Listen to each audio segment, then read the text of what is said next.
주신 말씀을 함께 보겠습니다. 오늘 하나님께서 우리에게 주신 말씀은 신약성경 요한복음 7장 53절에서 8장 20절입니다. 요한복음 7장 53절에서 8장 20절, 이 말씀을 한 절씩 교독하신 후에 마지막 절은 함께 읽도록 하겠습니다. 요한복음 7장 53절에서 8장 20절, 제가 먼저 읽겠습니다. 다 각각 집으로 돌아가고 예수는 감람산으로 가시니라.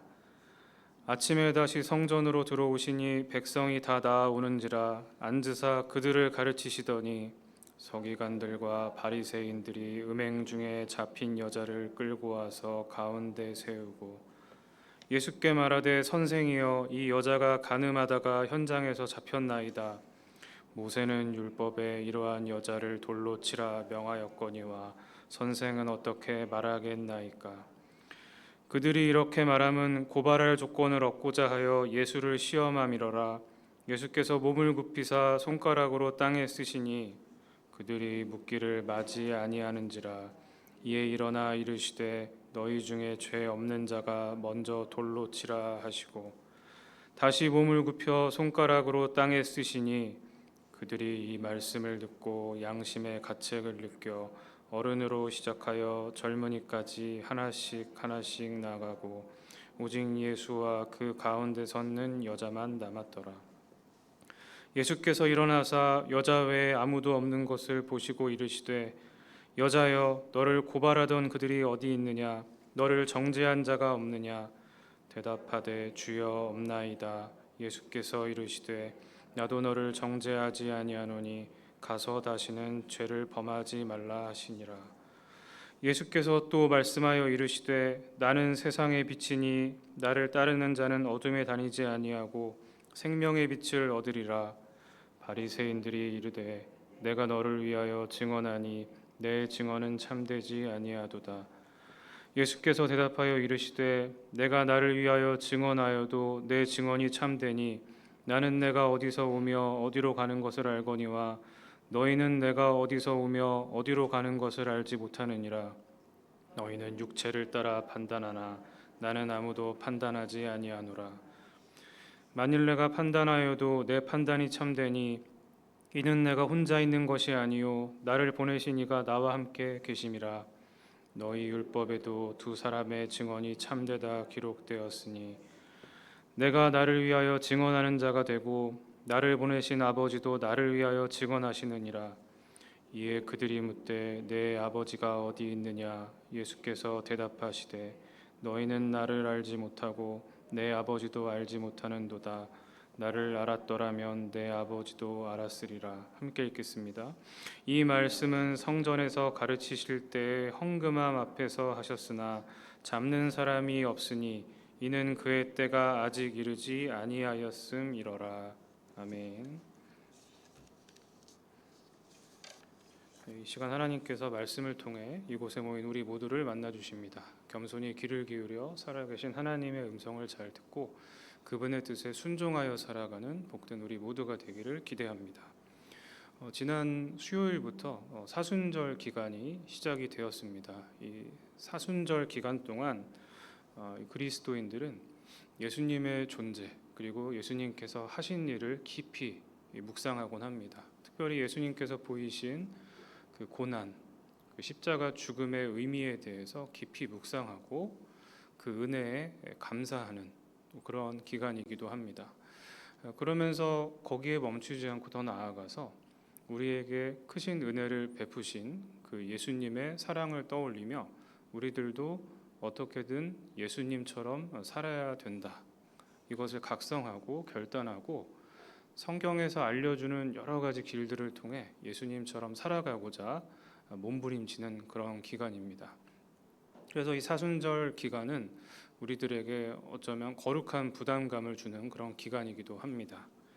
이런 예수님처럼 살아가는 삶에 대해 고민하지 않으면 이 사순절을 온전히 보내고 있는 것은 아니다. 또 이렇게 말할 수도 있을 것 같습니다.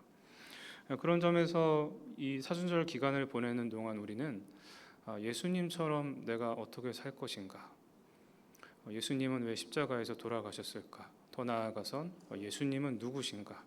이런 여러 가지 고민들을 깊이 하면서 성경을 읽어나가고 그 성경을 통해 말씀하시는 하나님의 뜻을 발견하는 그런 노력들이 그런 필요한 시간입니다. 오늘 우리가 함께 읽은 본문 말씀은 특별히 그런 고민을 가지고 있는 우리들에게 많은 도움을 주는 유익한 내용을 담고 있습니다. 예수님이 누구신지 또 예수님처럼 사는 것이 무엇인지를 우리에게 일깨워주는 여러 내용들을 담고 있기 때문입니다. 오늘 본문 말씀은 어제 우리가 함께 읽었던 본문 말씀과 연결되는 그런 내용들을 담고 있습니다. 시기적으로 같은 시기입니다. 초막절이라고 어제 제가 설명을 드렸는데요. 이스라엘 백성들이 하나님께서 그들을 출애굽시켜 주신 다음에 광야에서 돌봐주신 그 은혜에 감사하는 마음으로 이 초막절을 지키고 하나님께 저희를 구해주셔서 감사합니다, 저희를 돌봐주셔서 감사합니다를 이렇게 표현하는 그런 절기였습니다. 그런데 시간이 지나면서 이 감사의 의미에 더해서 자신들을 좀 잘 돌보아 주시기를, 자신들의 삶을 책임져 주시기를, 삶의 풍요를 같이 기원하는 그런 의미도 이 명절이 함께 갖게 되었습니다. 그래서 예수님 당시의 유대인들은 실로암 연못에 물을 떠다가 제단에 붓는 의식을 하면서 하나님께 감사하면서 또 한편으로는 저희들 비를 충분히 내려주시고 또 좋은 수확을 주셔서 한 해 농사 잘 되게 잘 지낼 수 있게 도와주십시오, 이런 갈망을 하나님 앞에 또 염원을 보여드리곤 했습니다. 이런 초막절에 또 사람들이 하던 그런 의식이 있었는데 그것은 바로 이 예루살렘에 있는 성전 뜰에 금 등잔, 큰 등잔 4개를 놓고요, 그것을 환히 비추는 그런 의식을 했습니다. 밤마다 이 어둠을 물리치는 빛을 비추는 그런 의식을 이 유대인들은 했습니다. 그러면서 밤마다 이 초막절 기간 동안 음악과 춤을 가지고 일종의 기쁨의 잔치를 벌였습니다. 하나님께 감사하는 마음을 그런 의식을 통해서 보여줬던 것이죠. 그런데 지금처럼 전기가 없던 시기였기 때문에 그 불빛이 너무나 크게 사람들에게 다가오던 그런 느낌을 자아냈습니다. 이 성전에서 나오는 환한 금등잔에서 나오는 이 4가지의 금등잔에서 나오는 그 빛이 온 예루살렘을 다 비췄다라고 그 당시 사람들 기록에는 그렇게 써 있습니다. 이런 빛에 대해서 사람들은 알고 있었습니다. 경험하고 있었습니다. 예루살렘의 밤 어둠을 이렇게 환하게 바꿔주는 빛의 위력을 이 사람들은 알고 있었죠. 이런 초막절 기간에 이 빛의 영향과 위력을 알고 있는 사람들에게 예수님께서 오늘 함께 읽은 말씀 중에 12절에서 이렇게 말씀하고 계시죠. 나는 세상의 빛이니 나를 따르는 자는 어둠에 다니지 않고 생명의 빛을 얻으리라, 이렇게 말씀하셨습니다.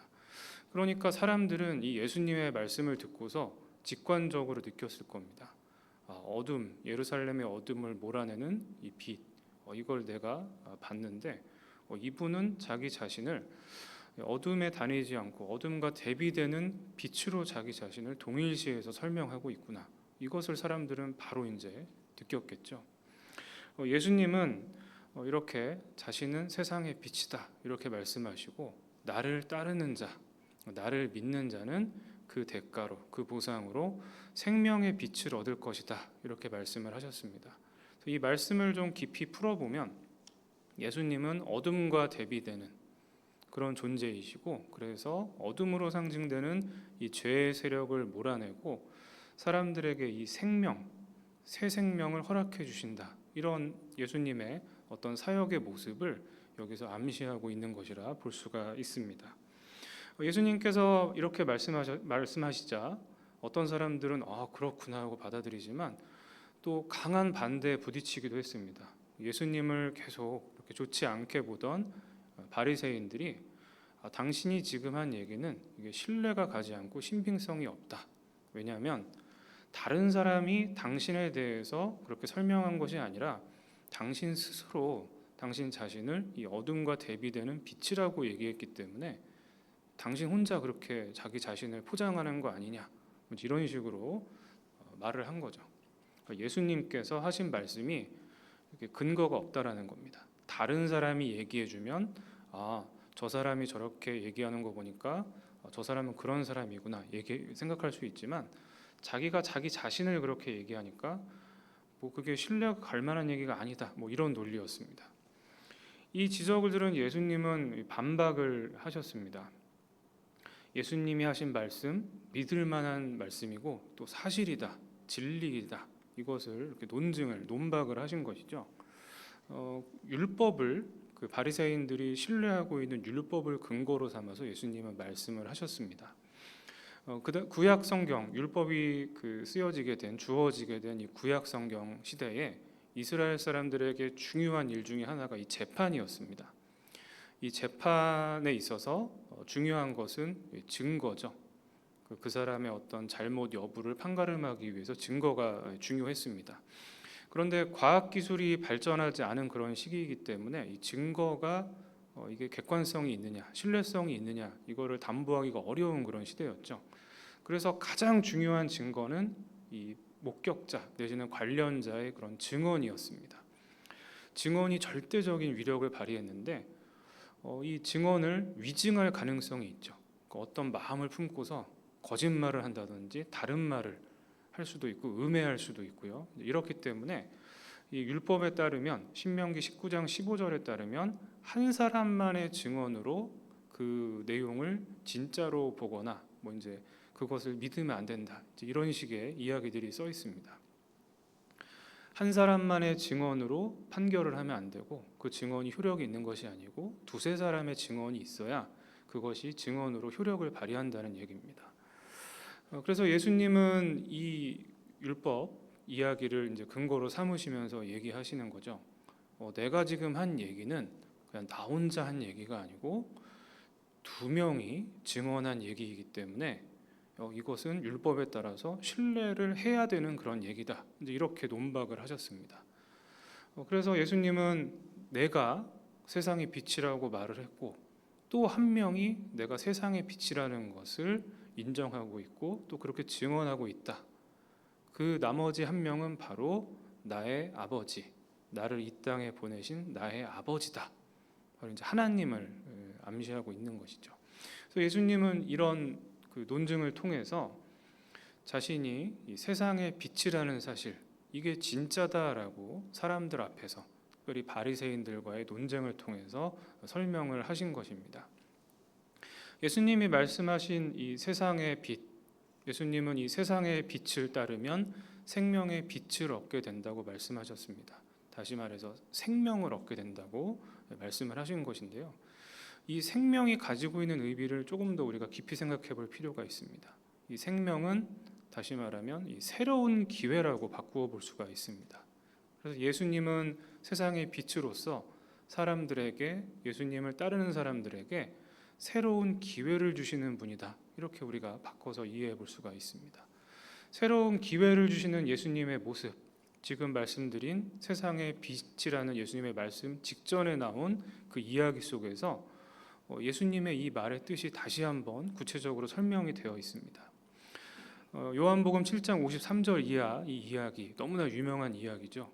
예수님께서 성전에서 계실 때 이 서기관들과 바리새인들이 예수님을 찾아왔습니다. 좋은 의도로 찾아온 게 아니고 예수님께 곤란한 질문을 해서 트집을 잡아서 예수님을 궁지에 몰아넣으려고 이렇게 왔습니다. 그들이 세운 전략은 한 여인, 이 간음하다가 현장에서 적발된 여인이 있는데 이 여인을 데려다가 예수님이 어떻게 대답을 하고 행동을 하는가 이거를 이제 빌미 삼아서 예수님을 공격하려고 한 것이죠. 배우자 아닌 남자와 잠자리한 여인, 이 여인은 율법에 따르면 이제 죽임을 당해야 되는 그런 여인입니다. 중죄를 범한 것이죠. 돌에 맞아 죽어야 되는 그 정도의 잘못된 일을 이 여인이 범했습니다. 그래서 이 여인을 데려다 놓고 이들이 예수님께 묻는 것이죠. 어떻게 생각하시냐고 이 여인에 대해서. 예수님은 아마 굉장히 곤란한 상황에 지금 빠져 계신 것입니다. 애매한 상황에 있습니다. 왜냐하면 이 여인을 정죄하기도 그렇고요, 정죄하지 않기도 그렇고 애매모호한 거죠. 정죄를 한다 그러면 지금까지 예수님께서 보여주신 일련의 방향성과 차이가 드러납니다. 사랑에 대해서 많이 말씀하시고 힘들고 소외되고 가난한 사람들과 이렇게 동행하시던 모습을 보여주시면서 포용의 가치도 많이 말씀을 하셨는데 그것과 대비되는 어떤 행위일 수 있기 때문에 이들이 그걸 가지고 공격을 할 수가 있죠. 모순적이다 이럴 수가 있습니다. 그리고 또 정죄를 한다 그러면 정죄를 하지 않는다 그러면 율법을 또 경홀히 여긴다 또 이런 식으로 비판할 가능성이 높았습니다. 그래서 예수님 입장에선 이러지도 못하고 저러지도 못하는 애매한 상황에 놓여 계셨던 거죠. 이럴 때 예수님은 제3의 길, 아무도 생각하지 못한 제3의 길, 제3의 대답을 하셨습니다.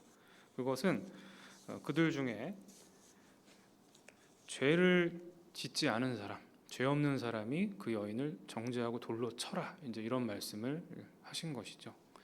그 중에 죄를 짓지 않은 사람은 아무도 없었기 때문에 그들은 마음의 양심을 느끼면서 양심의 가책을 느끼면서 다 그 자리를 떠났다라고 오늘 본문 말씀은 설명을 하고 있습니다. 그리고 나서 예수님은 사람들이 떠난 뒤에 그 여인을 찾아가서 정죄하지 않으니 앞으로 다시는 죄를 짓지 마라. 이런 말씀하신 것을 우리가 읽을 수가 있습니다. 예수님은 분명히 죄를 이제 싫어하시죠. 그래서 이 땅에 오시고 십자가에 달려 돌아가셨습니다.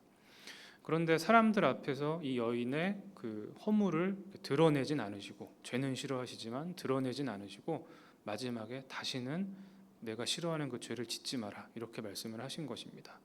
이걸 조금 더 생각해 보면 예수님은 그 여인의 죄를 사람들 앞에서 들춰내진 않으셨지만 죄를 지적하시고 그 여인에게 새로운 기회를 주셨다는 것을 알 수가 있습니다. 이렇게 새로운 기회를 주신 예수님의 이야기, 이것은 생명의 빛, 새로운 기회를 주신다는 예수님의 이야기와 일맥상통하는 이야기라고 말을 할 수가 있습니다. 우리도 이런 새로운 기회를 경험한 적이 있죠. 하나님을 통해서 새로운 기회를 얻었습니다. 하나님을 믿지 않고 살아가면서 하나님과 무관하게 살면서 마음속에 악한 생각과 악한 행동을 계속 반복하며 살아가던 우리를 하나님께서 긍휼히 여겨주시고 우리에게 은혜와 믿음을 허락하여 주시고 죄 용서와 구원의 은혜를 허락하여 주시고 하나님의 자녀가 돼서 하나님의 은혜를 누리며 살 수 있게 해주셨습니다. 새로운 기회를 주신 것입니다.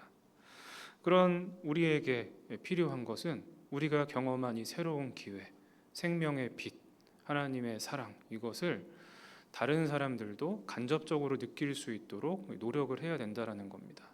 우리가 경험한 새로운 기회, 이것을 기억하면서 다른 사람들에게도 우리가 새로운 기회를 주는 삶을 살아야 한다는 것이죠. 살다 보면 우리에게 실수하거나 잘못하는 사람들이 굉장히 많습니다. 그래서 마음에 부글부글 끓죠. 어떨 때는 나를 무시하나 이런 생각도 들고요. 정말 이걸 내가 그냥 화를 낼까, 더 어떻게 갚아줄까, 이런 생각이 들 때도 굉장히 많이 있습니다. 혹은 어떤 실수들을 많이 해가지고 그게 눈에 거슬리는 경우들도 굉장히 많이 있습니다. 그런데 오늘 말씀을 기억하면서 그 허물을 드러내기보다는 그들에게 좀 새로운 기회를 주는 모습, 그것이 오늘 예수님께서 오늘 본문 말씀을 통해 보여주신 삶의 모습이라고 말을 할 수가 있습니다. 우리에게 새로운 기회를 주신 그 은혜를 떠올리면서 주변 사람들에게 우리들도 새로운 기회를 주고자 노력하는 것입니다.